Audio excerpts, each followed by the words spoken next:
Oke. Eh, Assalamualaikum warahmatullahi wabarakatuh. Selamat datang di presentasi kali ini.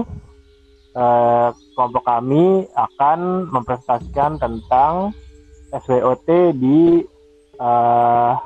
Rawapening.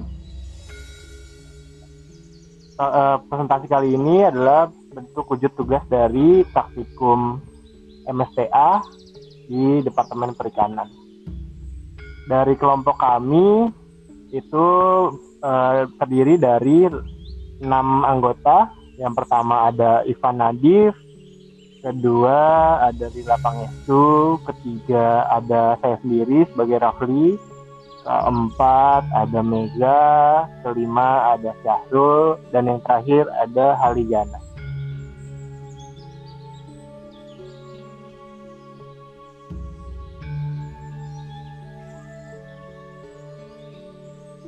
Untuk pembagiannya, yang pertama itu ada kita akan memperkenalkan tentang topiknya, kedua itu perkenalan, ketiga karakteristik wilayah, keempat SWOT, kelima manajemen plan.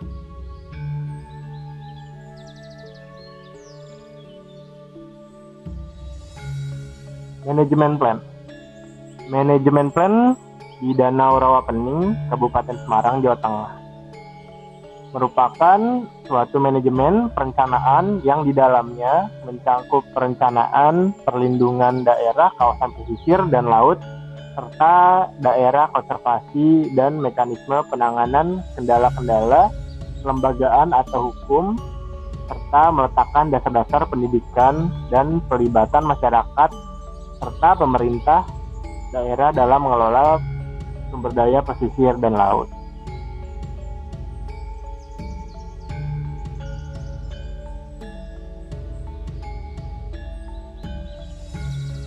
Sedikit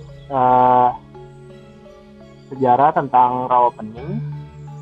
Danau Rawapening adalah sebuah danau yang terjadi secara ilmiah karena adanya proses pembendungan dari sungai Tuntang sehingga menjadi bendungan yang membentuk seperti membulat karena terkait dengan proses geologi yang membentuknya.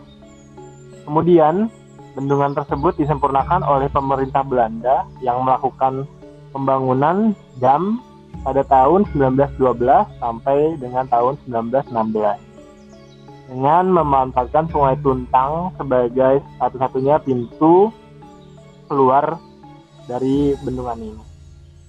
Danau ini kemudian diperluas pada tahun 1936 mencapai kurang lebih 2.667 hektar pada musim penghujan, kemudian pada musim kemarau luas danau tersebut mencapai lebih dari 1.650 hektar menurut Guritmo 2003. Terus dapat dilihat di sebelah kiri itu merupakan peta dari Danau Rawapening.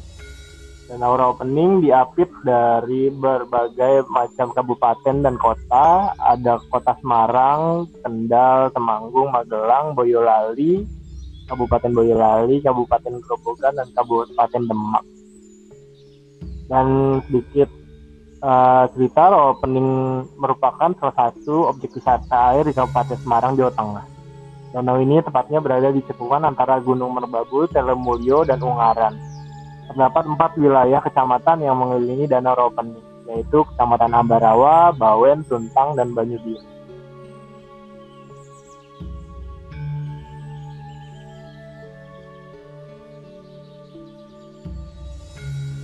Oke, baik. Selanjutnya di sini saya akan menjelaskan mengenai pencemaran Danau Rawapening.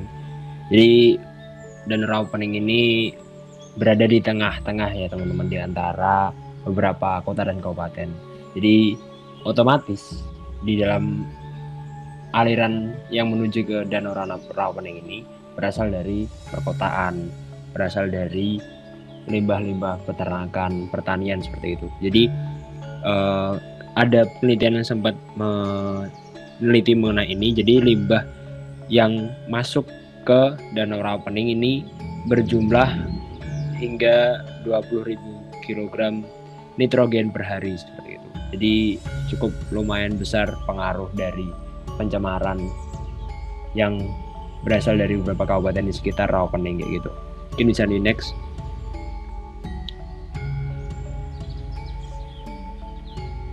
Baik, lanjut ke permasalahan kondisi lingkungan. Jadi di Rawapening ini seperti yang saya katakan tadi, selain dia tercemar oleh lingkungan kabupaten dan kota di sekitar lingkungan Danau Rawapening, di sini juga terdapat masalah lagi atau masalah lain, yaitu berupa sedimentasi yang mencapai 778,98 ton per tahun sejak 1976 hingga 1999. Terjadi penurunan volume air hingga 29,34%. Jadi di Rawapening ini selain pencemaran juga terpengaruh oleh sedimentasi. Selanjutnya, karakteristik dari Rawapening ini, mungkin di sini saya menyampaikan 2 poin besar di dalam karakteristik yang ada di Rawapening ini. Yang pertama mengenai kandungan TP atau total fosfor gitu. Nah, di sini terdapat kandungan lain, yaitu ada total nitrogen dan juga ada kecerahan yang kurang dari 2 meter. Jadi di sini intinya trofiknya di sini kalau di Rawapening itu tergolong eutrofik kayak gitu. Nah, kenapa tergolong eutrofik? Karena terdapat beberapa pendukung kayak gitu, mulai dari total fosfor, lalu total nitrogen, dan juga kecerahan perairan seperti itu. Jadi ini merupakan karakteristik dari Rawapening yang mengakibatkan dia digolongkan sebagai perairan eutrofik kayak gitu. Hal ini juga ditambahkan dengan adanya dominansi dari Aulacosira granulata dan Melosira varians seperti itu. Selanjutnya, nitrogen dan fosfor. Nah, ini meningkat sejak tahun 1970. Dampak eutrofikasinya sangat nyata dengan adanya blooming enceng gondok dari tahun ke tahun. Nah, jadi di Rawapening juga timbul permasalahan yang awalnya mungkin permasalahannya cuma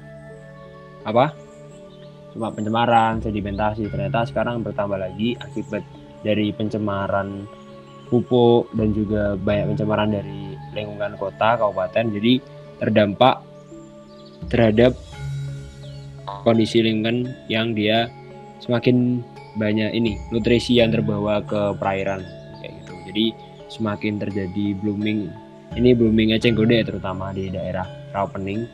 Kemarin terakhir di tahun 2009 yang diteliti oleh Jayanti, penutupan enceng gondok mencapai 60-70%.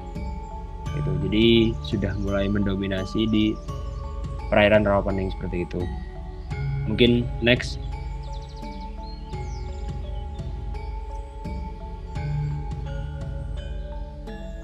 Nah, kita masuk ke SWOT analisis. Nah, Rawapening memiliki kekuatan yaitu berupa pemandangan tentang alam yang sangat indah. Keindahan alam kawasan Rawapening berupa pegunungan dan telaga dapat menarik wisatawan sehingga kawasan Rawapening bisa dijadikan sebagai kawasan wisata. Selain itu, adanya kepedulian masyarakat dan sumber daya perikanan melimpah sehingga perekonomian masyarakat di Rawapening tergolong berkembang. Dari segi sosialnya, masyarakat juga mendukung pengembangan Rawapening sebagai kawasan ekowisata. Terlebih lagi, potensi tersebut didukung oleh akses transportasi yang mudah karena jalan sudah diaspal. Terus, di samping kelebihannya, Rawapening juga memiliki kelemahan. Kelemahan merupakan suatu unsur yang dapat menyebabkan kinerja pengelola menjadi buruk atau menghambat untuk mencapai keberhasilan. Nah, kelemahan di Rawapening ini meliputi kondisi lingkungan yang masih kurang terjaga, terlihat masih banyak ditemukannya sampah plastik yang menggenang, lalu fasilitas yang disediakan belum lengkap karena bantuan dari pemerintah masih sedikit, dan juga pengelolaan perizinan dan pengelolaan zonasi masih kurang optimal, sehingga tidak adanya aturan baku di Rawapening. Lalu peluangnya Peluang merupakan unsur lingkungan yang berada di luar kendali yang menguntungkan pengelola. Peluang yang dimiliki oleh kawasan rawa pening ini meliputi potensi perikanan tangkap, jumlah sumber daya melimpah. Nah, sumber daya ini dapat dimanfaatkan untuk usaha pengolahan ikan. Lalu, pemandangan di lokasi rawa pening sangat indah sehingga dapat berpotensi menjadi pariwisata yang berbasis ekosistem. Selanjutnya ada ancaman atau threat. Ancaman merupakan unsur lingkungan yang berada di luar kendali pengelola yang tidak menguntungkan dan dapat mengganggu atau menghalangi suatu kegiatan atau usaha di kawasan wisata. Berdasarkan analisis ancaman yang datang diantaranya meliputi pencemaran limbah dari usaha pengolahan yang dapat mengakibatkan adanya pencemaran lingkungan yang serius. Lalu di samping itu juga pertumbuhan eceng gondok yang semakin pesat dapat menurunkan kualitas air dan menyebabkan hasil tangkapan berkurang sebagai akibat adanya pencemaran. Lalu juga ada konflik kepentingan sosial masyarakat yang menjadi ancaman yang perlu diwaspadai. Next.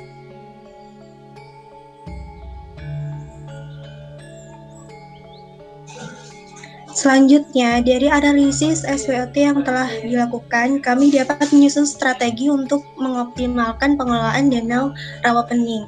Strategi pada SO atau kekuatan dengan peluang antara lain memanfaatkan potensi perikanan tangkap secara optimal.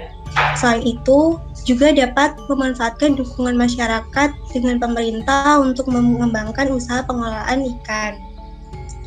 Selanjutnya, juga dapat dilakukan pengoptimalan aksesibilitas dengan bekerja sama pihak terkait dalam upaya pengembangan ekonomi berbasis wisata. Kemudian strategi dari aspek WO atau kelemahan dengan peluang meliputi mendayagunakan lahan sesuai dengan daya dukung dan keseimbangan lingkungan, pemanfaatan tumbuhan air sebagai penyaring air tercemar oleh berbagai bahan polutan, serta meningkatkan penyuluhan dan pelatihan keterampilan kerja, serta pembinaan masyarakat agar dapat berperan dalam pengembangan wisata. Kemudian strategi kekuatan dengan ancaman atau ST itu meliputi mengembangkan usaha pengerukan sedimen oleh masyarakat sekitar danau untuk mengurangi sedimentasi. Selain itu juga dapat diadakan koordinasi dengan pemerintahan setempat, termasuk masyarakat untuk menanggulangi terancamnya danau rawa pening. Yang terakhir, strategi WT atau kelemahan dengan ancaman yang meliputi pengembangan pola tata ruang lahan dengan menyelaraskan tata ruang lahan, air, dan sumber daya alam lainnya, serta satuan sistem danau rawa pening yang ditunjang dengan pengelolaan yang baik. Dan dapat dilakukan pengontrolan dari instansi terkait dan pengawasan terhadap ketersediaan air.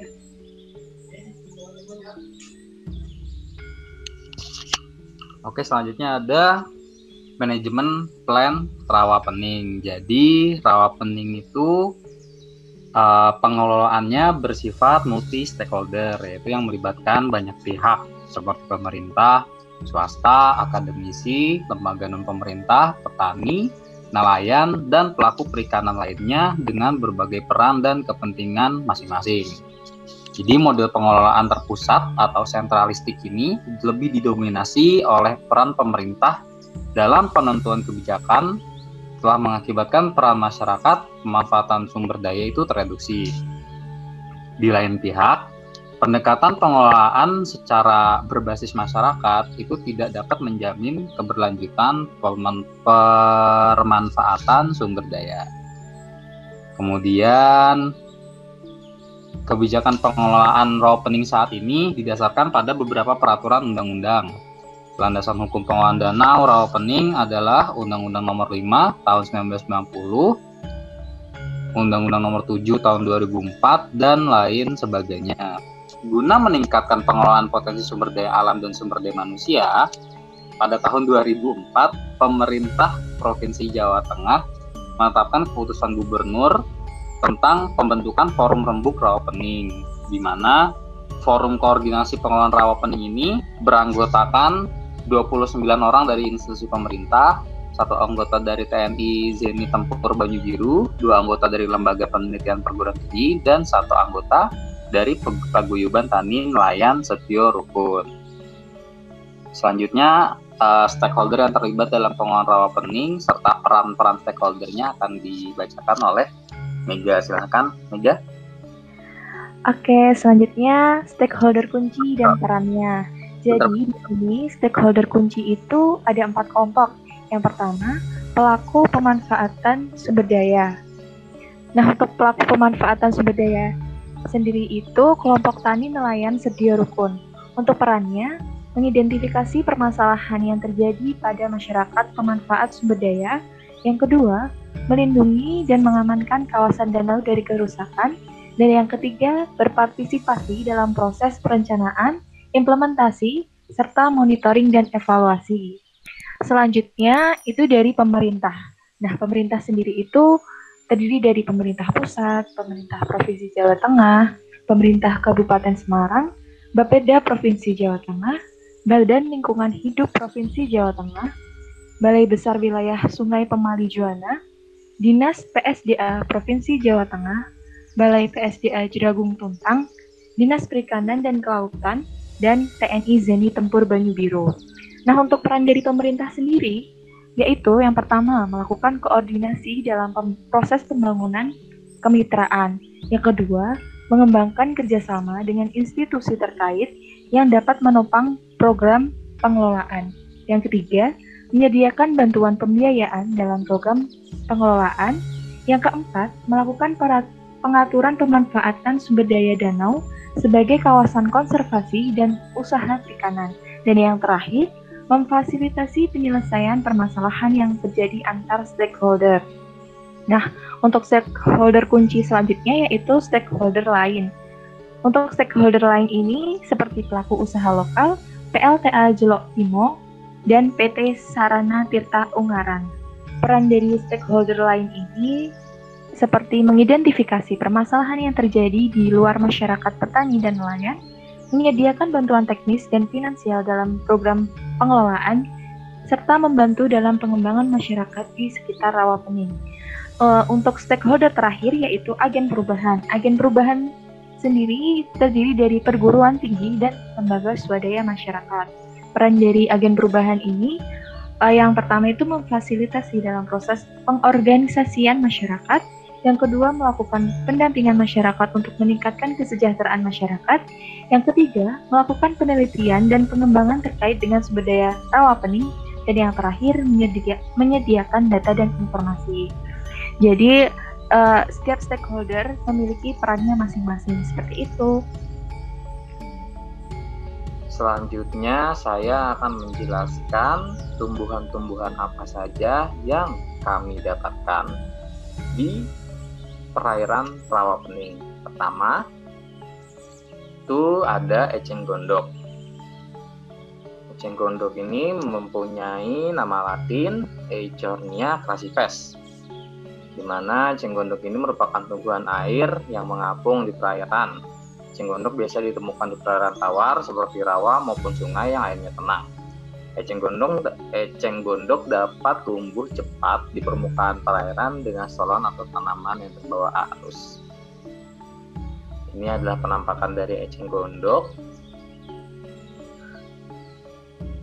Eceng gondok ini mempunyai manfaat, dia tuh bisa tumbuh jadi bahan anyaman atau kerajinan anyaman dan bisa menjadi pupuk organik bagi para petani. Namun eceng gondok ini kecepatan tumbuhnya sangat tinggi, jadi dia tuh bisa menjadi hama di perairan itu karena menurunnya dia tuh bisa menyebabkan turunnya tingkat kelarutan oksigen di dalam air. Selanjutnya kita juga menemukan teratai.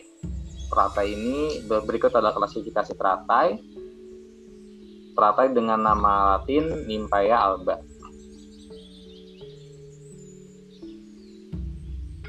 Teratai ini memiliki akar yang tidak memiliki tudung akar. Jadi akar teratai juga tidak memiliki buah akar. Akar teratai merupakan akar tidak sempurna. Akar ini memiliki fungsi untuk membantu menopang dan menjaga teratai supaya tetap diam dan tidak terbawa arus air. Batangnya itu memanjang dan di dalamnya itu memiliki rongga. Daun teratai itu berwarna hijau gelap, tapi di bagian bawahnya itu berwarna hijau muda, keunguan. Memiliki tulang daun cukup besar. Berikut adalah penampakan dari teratai. Kemudian ada Vallisneria americana. Karakter ini adalah nama spesiesnya itu Vallisneria americana. Karakter fisiknya itu daun-daun berkelompok di pangkal, lurus, tipis seperti pita. Bunga-bunganya itu banyak sekali, berkerumun di permukaan tangkai pendek, beberapa mengapung di atas pasir, berserabut, tunasnya berdaging, buahnya berbentuk silinder, tidak membelah untuk melapaskan benih. Berikut adalah penampakan dari Vallisneria americana. Kemudian kita menemukan Azolla pinnata. Berikut adalah klasifikasinya. Tanaman Azolla ini berbentuk silinder, sedikit cabang, seperti layaknya daun yang panjangnya hanya 1 mm. Jadi tanaman ini sangatlah kecil. Kalau di luar namanya adalah duckweed. Terus tanaman Azolla ini memiliki cabang, ciri-ciri batang dan cabang mengapung di atas air dan bercabang yang susunannya saling tumpang tindih. Akar terdapat pada ruas cabang permukaan batang dan memiliki rambut, akar, dan tudung luas berselubung yang dapat gugur karena usia tua. Warna dari Azolla ini hijau gelap. Kemudian hidupnya bergerombol dan menutupi seluruh permukaan tanaman, melayan daun bawah sebagian tenggelam di dalam air dan sedikit klorofil. Berikut adalah penampakan dari Azolla pinnata.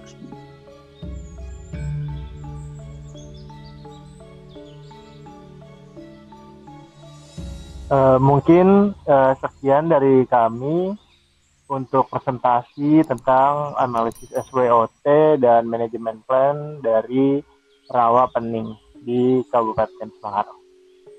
Mungkin untuk sekian, kalau ada kesalahannya mohon dimaafkan. Wassalamualaikum warahmatullahi wabarakatuh. Terima kasih.